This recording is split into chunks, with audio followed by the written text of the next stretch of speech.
Assalamualaikum warahmatullahi wabarakatuh. Selamat pagi anak-anak. Semoga kita semua dirahmati oleh Allah Subhanahu wa taala di pagi yang cerah ini.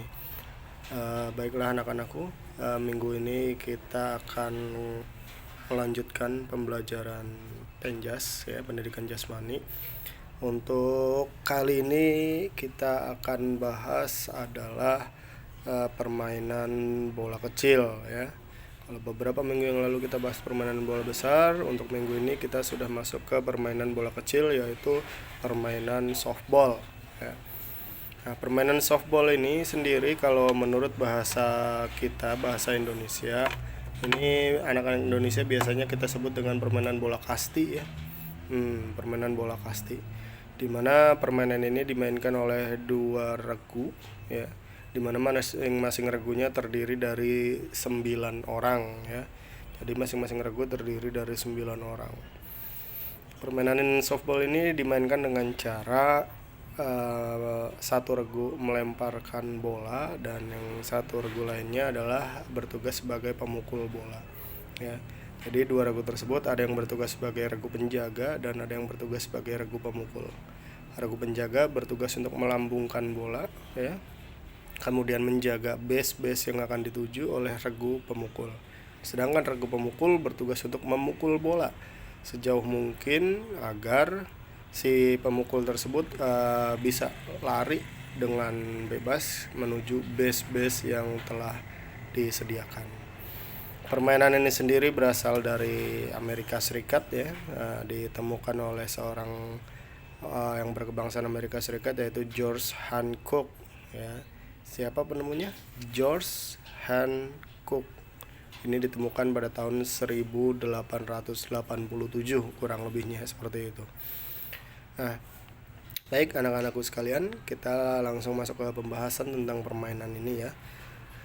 Nah, untuk permainan ini sendiri, untuk lama permainannya ditentukan oleh yang namanya inning ya. Nah, jadi ini tidak ditentukan oleh babak atau waktu, tapi ditentukan oleh inning. Jadi lamanya permainan softball ini ditentukan oleh inning. Dalam satu pertandingan softball ini terdiri dari 7 inning. Apa itu inning? Inning itu perputaran, satu kali menjadi regu penjaga dan satu kali menjadi regu pemukul ya. Jadi seperti itu. Jadi yang pertama misalnya kita jadi regu pemukul. Nah, setelah 9 orang anggota kita berhasil memukul bola dengan baik, berhasil lari ke base dengan baik, ya setelah itu langsung bertukar tempat ya. Nah, kita menjadi regu penjaga, kemudian regu penjaga kembali menjadi regu pemukul. Nah, itu disebutnya satu inning. Jadi kita satu kali jadi regu penjaga dan satu kali jadi regu pemukul, itu disebut dengan satu inning ya. Berarti dalam satu pertandingan softball itu sebanyak 7 inning ya. Berarti kita 7 kali jadi regu penjaga dan 7 kali menjadi regu pemukul, seperti itu ya. Nah, cara memainkannya seperti apa? Regu penjaga ini bertugas untuk melemparkan bola ya. Si pelempar bola ini biasa kita sebut dengan nama pitcher ya. Orang yang bertugas melemparkan bola disebut dengan pitcher ya. Nah, si pitcher ini bertugas melemparkan bola atau melambungkan bola kepada regu pemukul ya. Nah, si pemukul ini biasanya kita sebut dengan nama batter ya. Si pemukul ini biasa kita sebut dengan istilah batter. Jadi dia memegang stick atau memegang tongkat ya, alat untuk memukul bola. Bolanya itu bola kasti ya. Nah, bolanya itu bola kasti. Setelah dipukul, maka si pemukul itu meletakkan sticknya ya, tidak boleh keluar atau tidak boleh dilempar kemanapun. Jadi stick harus disimpan atau ditaruh di tempat dia memukul tadi. Tempat dia memukul tadi itu dinamakan home base ya. Jadi pemukul itu memiliki tempat berdiri, tempat untuk memukul, itu disebut dengan home base. Maka setelah memukul, stick harus ditaruh di home base. Kemudian si pemukul ini, si batter ini lari kemana larinya? Ke base pertama, ya. Nah, lari ke base pertama.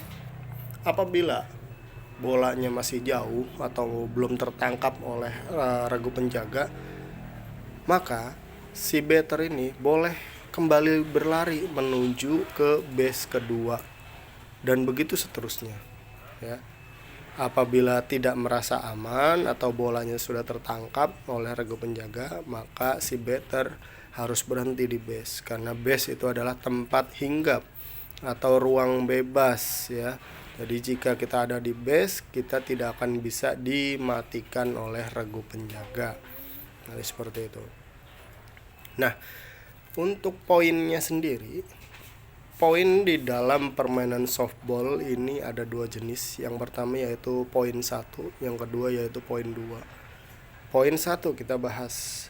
Poin 1 ini diperoleh apabila si batter lari dan selalu hinggap di base hingga berhasil kembali ke home base.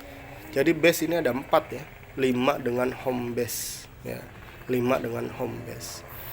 Jadi base ini ada 4. Jadi poin 1 diperoleh apabila si batter selalu berhenti di base dan berhasil kembali ke home base.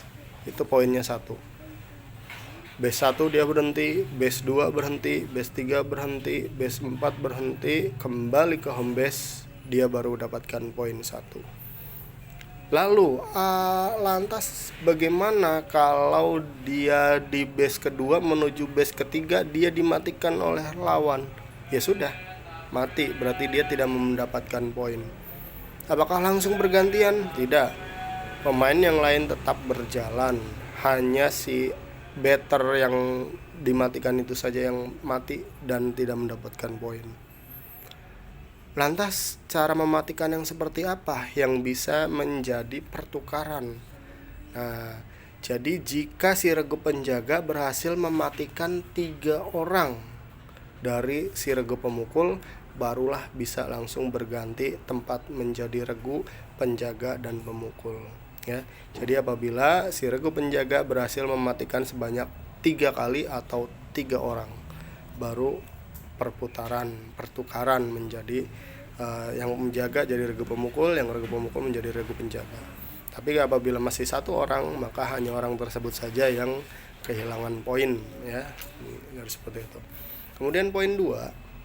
Poin 2 ini diperoleh apabila si batter atau si pemukul ini berhasil lari tanpa henti mengelilingi base dan kembali ke home base. Itu poinnya 2. Nah, ini biasanya bolanya jauh mungkin atau susah ditangkapnya gitu kan. Dia lari base ke-1, wah masih jauh bolanya, base kedua, ketiga, keempat, kembali ke home base. Jadi lari tanpa henti, hanya mengelilingi base, ya. Tanpa berhenti, tanpa hinggap, maka dia mendapatkan poin 2 setiap orangnya. Hanya orang tersebut, ya. Nah, si pemukul tersebut. Itu untuk poin. Kemudian yang terakhir untuk pembahasan minggu ini adalah cara mematikan lawan. Cara mematikan lawan di dalam permainan softball itu ada 2 jenis. Yang pertama adalah dengan cara ditik, ya. Ditik, bukan dikelitik. Ditik. Ditik itu apa? Ditik itu adalah menempelkan bola ke tubuh batter yang sedang berlari. Jadi misalnya ada regu pemukul atau si batter ini lari dari base 1 menuju ke base kedua. Dia belum sampai ke base kedua, ya, tapi kalau regu penjaga sudah memegang bola, dikejarlah si batter. Sebelum mencapai ke base kedua, bola tersebut ditempelkan ke tubuhnya. Bagian mana? Bebas, bagian mana saja, ya. Jadi ditik adalah menempelkan bola. Jadi bukan digebok, ya. Nah, lawan lari, kamu megang bola, kamu lempar ke tubuhnya. Jadi bukan seperti itu. Dalam permainan softball bukan dengan cara dilempar mematikannya, akan tetapi menempelkan bola ke tubuh lawan. Bolanya ditempelkan, bukan dilempar. Jadi seperti itu. Yang kedua yaitu dengan cara dibakar. Dibakar itu apa? Dibakar itu menempati base yang akan dituju oleh batter. Ya. Contoh lagi, si batter dari base pertama menuju ke base kedua, dia sudah sampai di tengah-tengah. Akan tetapi si regu penjaga sudah memegang bola dan lebih dekat ke base kedua. Maka si regu penjaga ini lebih baik menempati base yang akan dituju oleh si batter ketimbang mengejar-ngejar si batter untuk mengetik bola. Jadi seperti itu ya. Jadi dibakar adalah menempati base yang akan dituju oleh batter. Ya. Apabila kalian regu penjaga yang berhasil duluan menempati base, maka si batter tersebut dinyatakan terbakar atau mati. Akan tetapi kalau batter duluan yang sampai ke base tersebut, maka ya dia berhak untuk mendapatkan poin. Baik anak-anak, cukup sekian untuk materi minggu ini. Ya, mudah-mudahan kita bisa cepat untuk pembelajaran tatap muka. Agar pandemi ini kita doakan mudah-mudahan cepat berakhir, agar kegiatan pembelajaran kita bisa langsung dengan praktek di lapangan, agar lebih jelas dan agar lebih paham lagi di dalam melakukan kegiatan-kegiatan olahraga. Cukup itu saja mungkin dari saya. Terima kasih. Wabillahi taufiq wal hidayah. Wassalamualaikum warahmatullahi wabarakatuh.